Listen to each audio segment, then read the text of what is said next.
افغان هوایي ځواکونو خیبر پښتونخوا کې پر داعش ډلې سخت بریدونه کړي. د افغانستان د اسلامي امارت د ملي دفاع وزارت وایي هوایي ځواکونو یې د پاکستان په بلوچستان او خیبر پښتونخوا ایالتونو کې د داعش خراسان څانګې څو مهم پټنځایونه په نښه کړي او پر هغوی یې سخت هوایي بریدونه کړي.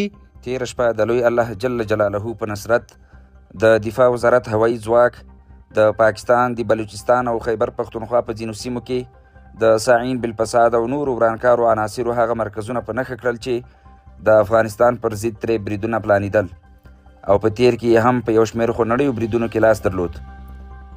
د لومړنیو معلوماتو له مخې په یادو عملیاتو کې مهم او ټاکل شوي اهداف په بریالیتوب سره په نښه شوي. د یاد وزارت د خبرپاڼې په وینا د عملیات تېره شپه د بي پیلوټه الوتکو په وسیله ترسره سوي او هغه ځایونه یې هدف ګرځولي چې د داعش د جلب او جذب، روزنې او د بریدونو د پلان جوړونو مرکزونه بلل کېدل.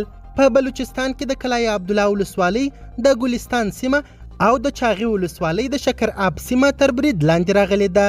همدارنګه د خیبر پښتونخوا د اورګزیو ایجنسۍ د قمبرخیلو سیمه هم په همدې عملیاتو کې په نښه سوې چې د راپورونو له مخې د داعش د مهمو غړو د تګ راتګ او پټ فعالیت مرکز و. د اسلامي امارت استخباراتي رسنۍ المرصاد ویلي چې په قمبرخیلو کې یو مهم او پټ مرکز په بشپړه توګه ویجاړ سوی چې لسګونه کسان پکې مړه او ټپیان دي.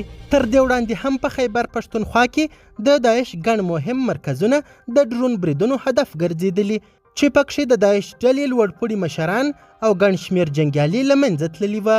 د ملي دفاع وزارت وایي دا بریدونه د داعش پر هغو مرکزونو سوي چې له همغه ځایه د افغانستان پر ضد بریدونه پلانېدل او ټینګار یې کړی چې له دې وروسته به د هیواد د امنیت پر ضد هر ډول ګواښ ته سخت او قاطع ځواب ورکول کیږي او د دښمن پلان به په همهغه لحظه شنډیږي.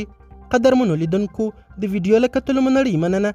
د لا زیاتو او نور لحظه پر لحظه خبرې مطالب لپاره زموږ همدغه مشال پریس یوټیوب چینل سبسکرایب کړئ.